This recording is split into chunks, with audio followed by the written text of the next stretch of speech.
অতটা হিংস্র এখন কেউ হয়নি। হিংসা, খুঁটিনাটি ইত্যাদি সব যুগেই আছে।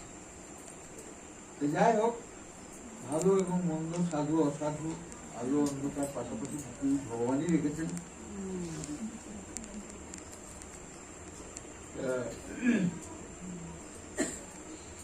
হিরণ্যকশিপু আর হিরণ্যাক্ষ এরা হচ্ছে দুই ভাই। কশ্যপ মুনির দুই স্ত্রী,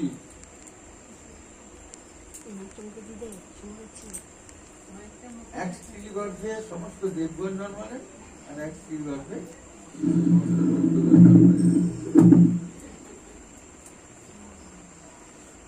দুই স্ত্রীর নাম কি গো কশ্যপের?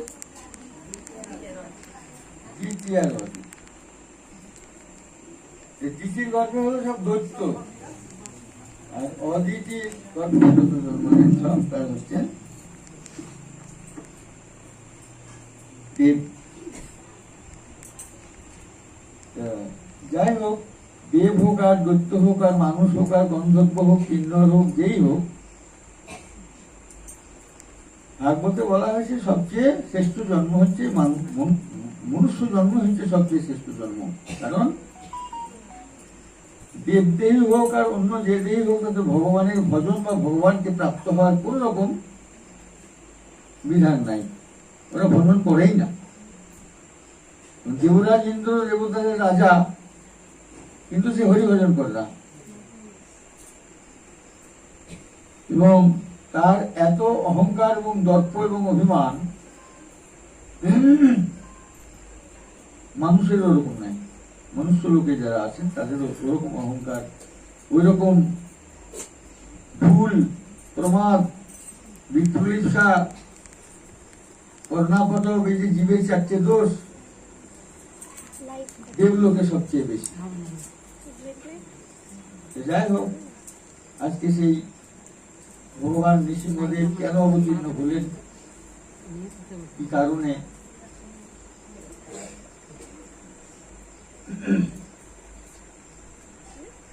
এই ভূমণ্ডল পৃথিবীকে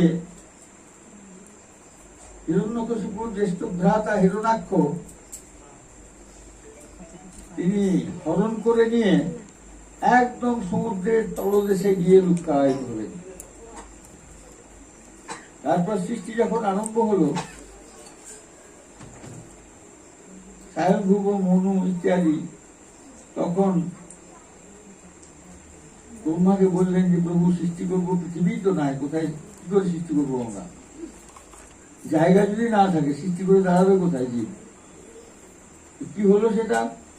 বলে হিরণ্যাক্ষ পৃথিবীর এদিকে ওখানে কিডন্যাপ করে নিয়ে চলে গেছে।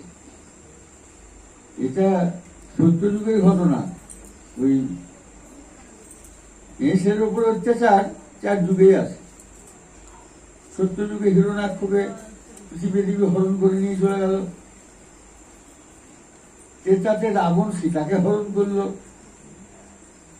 এরকম দাপট কলি, আর কলিতে তো মানে একবারে ঘরে ঘরে ব্যাপার, রাস্তাঘাটে সব জায়গাতেই হচ্ছে। এই মাতৃমূর্তির ওপরে চিরকালে একটা অত্যাচার আছে, এবং যারা অত্যাচার করছে তাদের সাজাও চরম ভাবে হচ্ছে।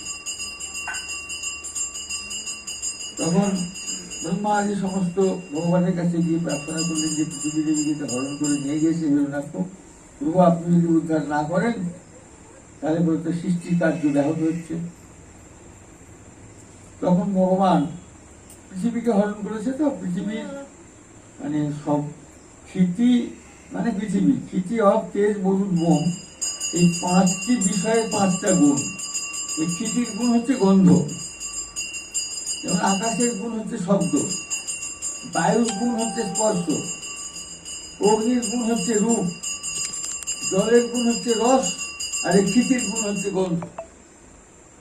এখন ক্ষিতিকে হরণ করেছে হিরণ্যাক্ষ। এখন ক্ষিতির গুণ হচ্ছে গন্ধ, সেই জন্যে ভগবান বিষ্ণুর নাসিকার থেকে মানে গন্ধটা গ্রহণ করবার যন্ত্র হচ্ছে নাসিকা। সেই নাসিকার থেকে ভগবান বিষ্ণু বরাহ রূপে অবতীর্ণ হলেন। নাসিকার থেকে খুব একটি ছোট মূর্তিতে তিনি বের হয়ে বিরাট মূর্তি ধারণ করলেন এবং যেখানে পৃথিবী দেবীকে হরণ করে নিয়ে গিয়ে লুকিয়ে রেখেছিল হিরণ্যাক্ষ, চারিদিকে মল দিয়ে বেষ্টন করে রেখে দিয়েছিল, সেখানে যেন কেউ আসতে না পারে, সমুদ্রের একদম অত্যন্ত তলদেশে দিয়ে। এইবার এই বরাহরূপী ভগবান সেখানে গিয়ে উপস্থিত হওয়ার পর সেই পৃথিবীকে যখন উদ্ধার করতে গেলেন তখন হিরণ্যাক্ষের সঙ্গে যুদ্ধ আরম্ভ হলো। ভীষণ যুদ্ধ হলো এবং যুদ্ধ হওয়ার পর হিরণ্যাক্ষকে বধ করে দিলেন। বধ করে ভগবান বরাহদেব তার সেই দন্তের উপরে পৃথিবীকে চাপিয়ে একদম উপরে এসে পৃথিবীকে স্থাপন করলেন। এবং সেই কথা, সেই সংবাদ হিরণ্যকশিপুর কাছে গিয়ে যখন পৌঁছালো, হিরণ্যকশিপু সিংহাসনে বসেছিলেন। যখনই ভ্রাতার মৃত্যু সংবাদ পেলেন আর তখনই তার সঙ্গে এতটাই প্রীতি সম্বন্ধ, প্রেম ভালোবাসা ছিল, শোনার সঙ্গে সঙ্গে অচৈতন্য হয়ে সিংহাসন থেকে ভূমিতলে পতিত করেন, অজ্ঞান হয়ে গেলেন। সবকিছু শুনলেন যে বিষ্ণু বরাহ মূর্তি ধারণ করে আমার ভ্রাতাকে বধ করেছে। ব্যাস, এইবার হিরণ্যাক্ষ বিষ্ণুকে পরম শত্রু জ্ঞানে দেখতে লাগলেন। তারপরে ব্রহ্মা তপস্যা করলেন দীর্ঘদিন যে এই বিষ্ণুকে বধ করা যায় কি করে।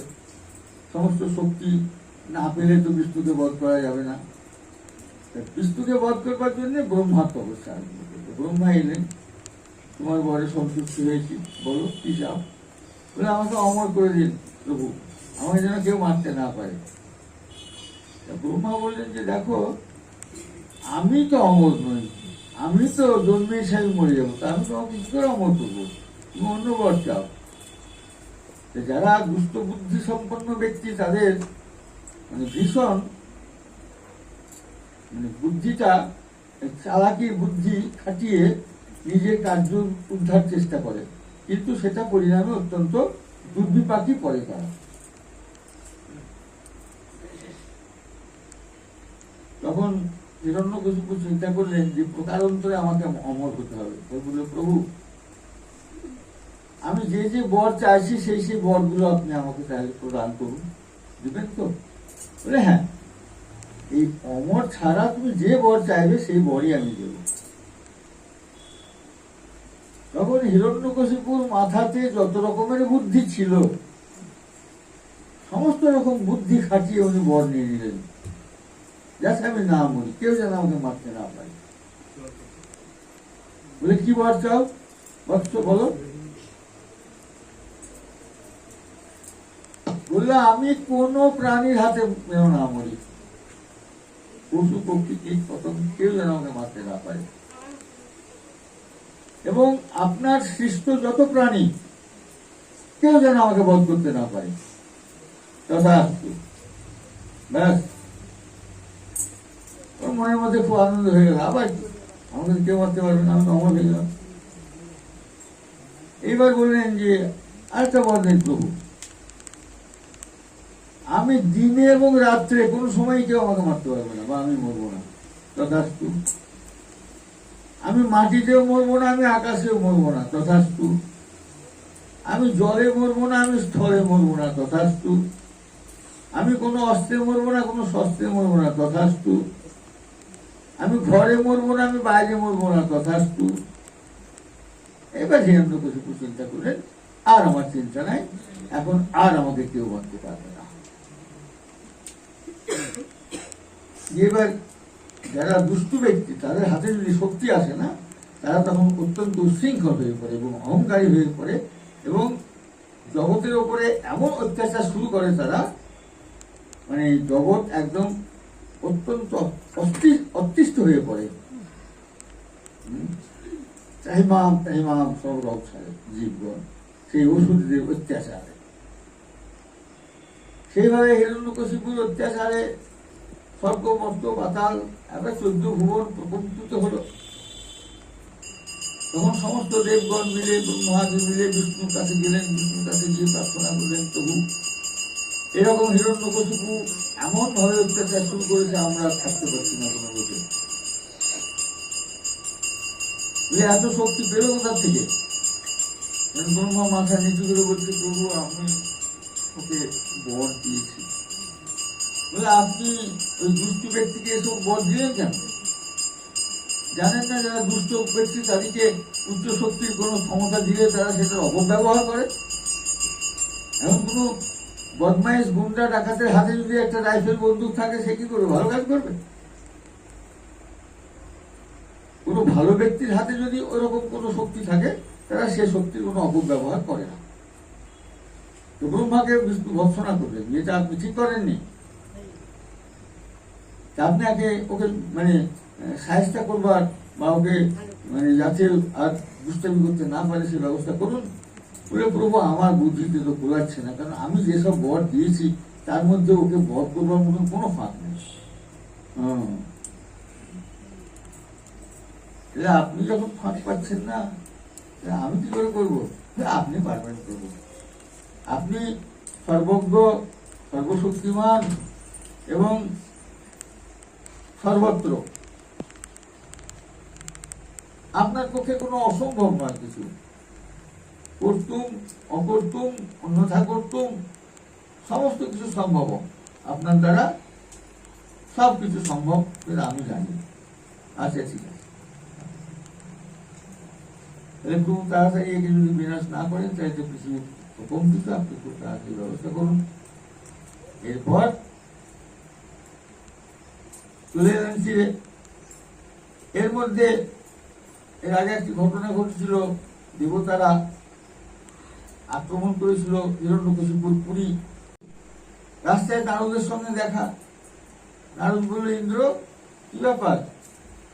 বলল, প্রভু এই হিরণ্যকশিপু তো আমাদেরকে অত্যন্ত অত্যাচার করছে আমাদের উপরে, ও তো বাড়িতে নাই, সেই জন্য ওর স্ত্রীকে আমরা নিয়ে চলে যাচ্ছি। সর্বনাশ, তুমি জানো গর্ভে কে আছে? না তো, শীঘ্রই ছেড়ে দাও, গর্ভে আছে পরম বিষ্ণু ভক্ত, তোমার সর্বনাশ হয়ে যাবে।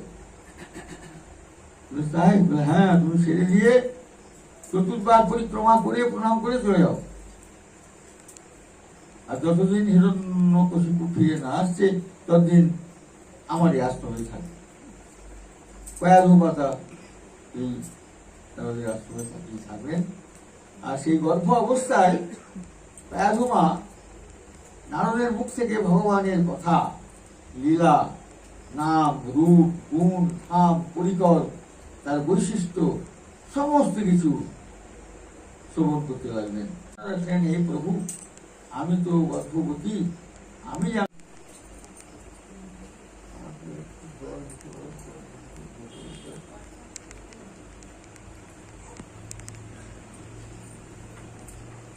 তারপর হিরণ্যকশিপু ফিরে এলেন, সমস্ত কিছু শুনলেন। কয়াধুমা বাড়ি গেলেন, প্রধান মহারাজ সেখানে ভূমিষ্ঠ হলেন। ব্যাস, ভূমিষ্ঠ হওয়ার পরই আস্তে আস্তে যেমন তার বয়স বৃদ্ধি হতে লাগলো, আর অমনি তার ভগবানের ভক্তি সম্বন্ধে অনন্তকাল ধরে সাধন ভজন করে যে জ্ঞান, যে উপলব্ধি জীব লাভ করতে পারে না, প্রধান মহারাজ মাতৃগর্ভের থেকে সেই জ্ঞান, সেই ভজনের নিষ্ঠা, উপলব্ধি এবং আয়ত্ত করে তিনি প্রথম।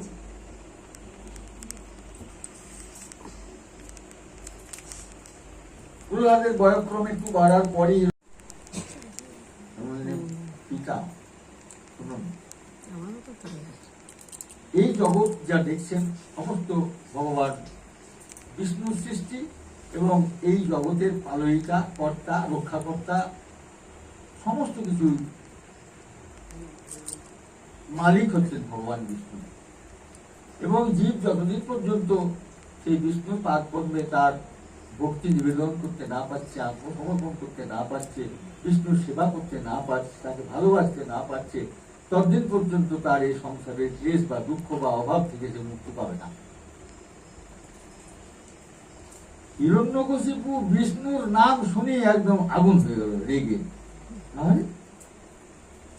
যে আমার ভ্রাতা হিরণ্যাক্ষকে বধ করলো, বিষ্ণু সেই শত্রুর নাম শিখিয়েছে এই মাস্টাররা।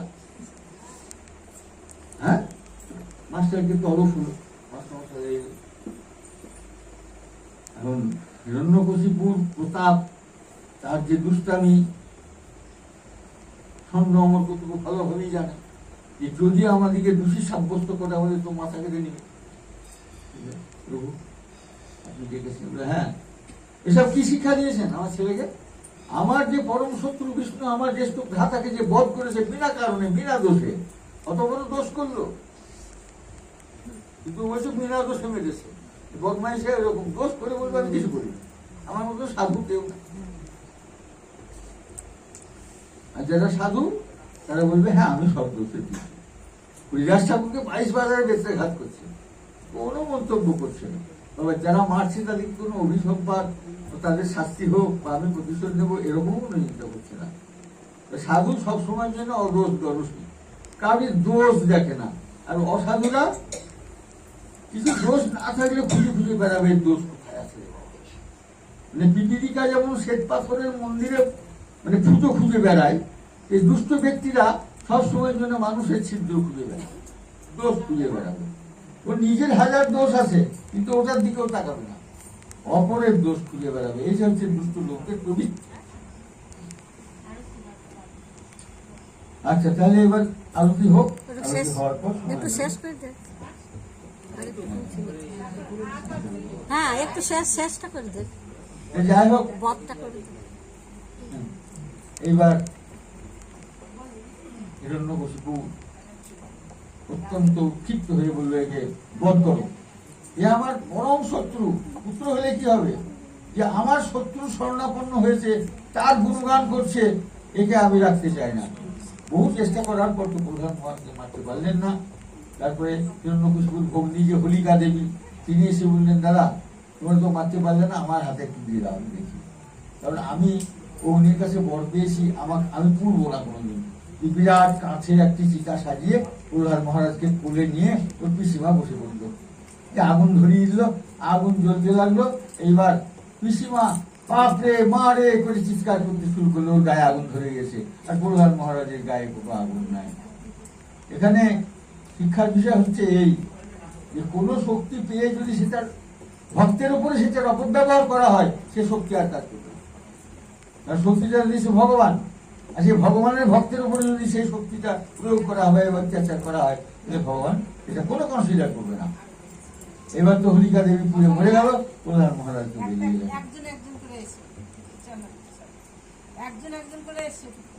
আচ্ছা, এবার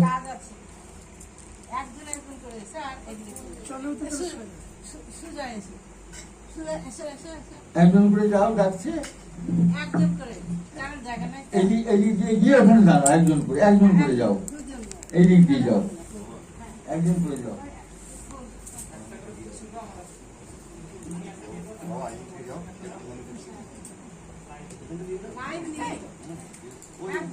তুই ওখানে দিস না, ওই প্রথম অঞ্জলি দিবি, অঞ্জলি দেওয়ার পর দিবি।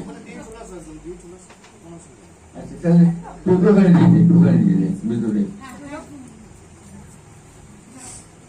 বাপ্পা হরি বল, হরি বল, হরি বল, এছাড়া মুখের মধ্যে কোনো বলই নেই, হরি বল ছাড়া।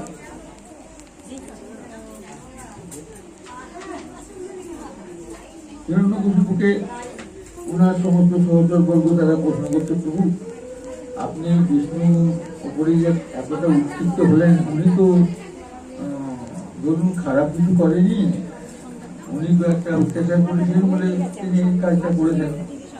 না না, বিষ্ণু আগে ভালো ছিল, ওই সুর হওয়ার পর ওর বুদ্ধিটা খারাপ হয়ে গেছে, সেই জন্য আমার ভাইকে মারল। দুষ্টুরা সবসময়ের জন্য একটা ব্যাকা বুদ্ধি নিয়ে চলে। এইভাবে প্রহ্লাদ মহারাজের উপরে প্রচন্ড উৎপাত অত্যাচার করার পরে যখন মারতে পারলেন না,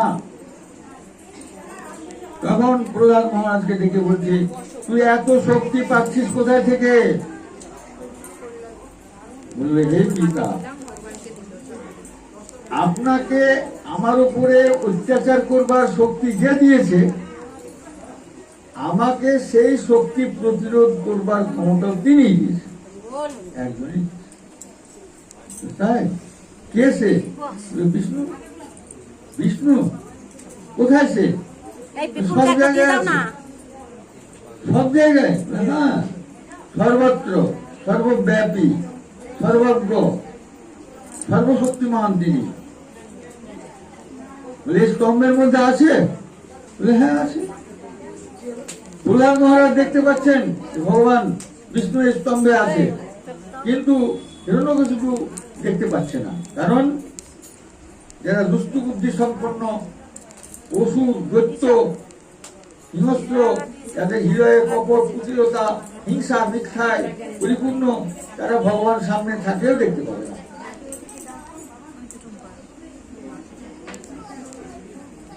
ভগবান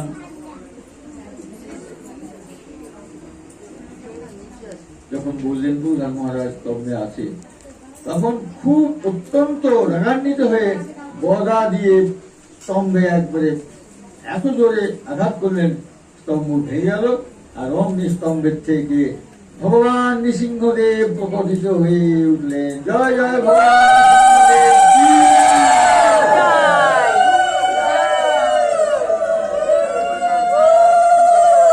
ভগবান নৃসিংহদেব প্রকট হয়েছিলেন মধ্যাহ্নে। ভগবান নৃসিংহদেব যখন স্তম্ভটা ভাঙলেন, সেটা মধ্যাহ্ন কাল ছিল, কিন্তু সেই মধ্যাহ্ন কাল থেকে হিরণ্যকশিপুর সঙ্গে সেই নৃসিংহ ভগবানের যুদ্ধ আরম্ভ হলো। সেই মধ্যাহ্ন কাল থেকে একদম সায়াহ্ন কাল পর্যন্ত যুদ্ধ আরম্ভ, মানে চলল যুদ্ধ।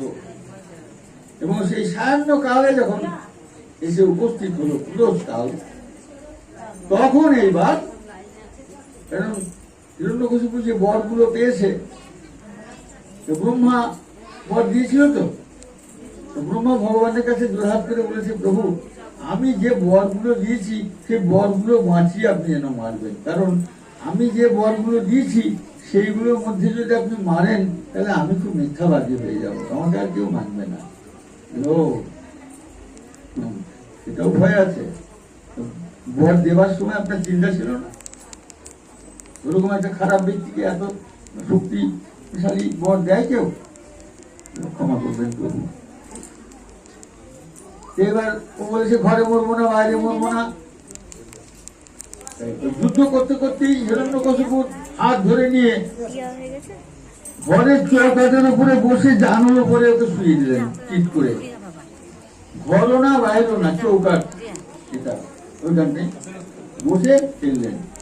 দিনও না, রাত্রিও না, মানে দিন শেষ, রাত্রি প্রবেশ করবে সন্ধিক্ষণ, মানে সন্ধ্যা। দিন শেষ হয়ে যাচ্ছে, এবার রাত্রি প্রবেশ করবে, ঠিক সেই সন্ধিক্ষণটাই। কোন দেব, দানব, মনুষ্য, পশু কারোর হাতে মরবো না। যেমন ভগবান নৃসিংহ মূর্তি ধারণ করলেন, নিচেরটা হচ্ছে মানব শরীর আর মাথাটা হচ্ছে সিংহের মূর্তি। না মানুষ, না পশু, না কিছু ওরকম জীবনে কেউ দেখেনি। জলে না, স্থলে না, জলেও না, স্থলেও না, মাটিতেও না, আকাশেও না। মাটিতে না, জানুর উপরে রেখেছে, মাটিতেও রাখেনি, উপরেও রাখেনি। কোনো অস্ত্রে নয়, শস্ত্রে নয়। নৃসিংহদেবের সেই হাতে বড় বড় নখ ছিল, সেই নখ পেটের মধ্যে ঢুকিয়ে দিয়ে ফেলে মেরে দেবে। প্রেমানন্দে ভগবান নৃসিংহদেব সেই হিরণ্যকশিপুকে সেই জানুর উপরে রেখে তার প্রাণকে বধ করলেন। দেবতাগণ সমস্ত বিষ্ণুর উপরে সেই নরসিংহ মূর্তির উপরে সমস্ত পুষ্পবৃষ্টি করতে লাগলেন এবং বিষ্ণু সমস্ত জয় গুণগান সংকীর্তন করতে লাগলেন। এইভাবে হিরণ্যকশিপুকে ভগবান বিষ্ণু নৃসিংহ অবতার রূপ ধারণ করে তাকে বধ করলেন।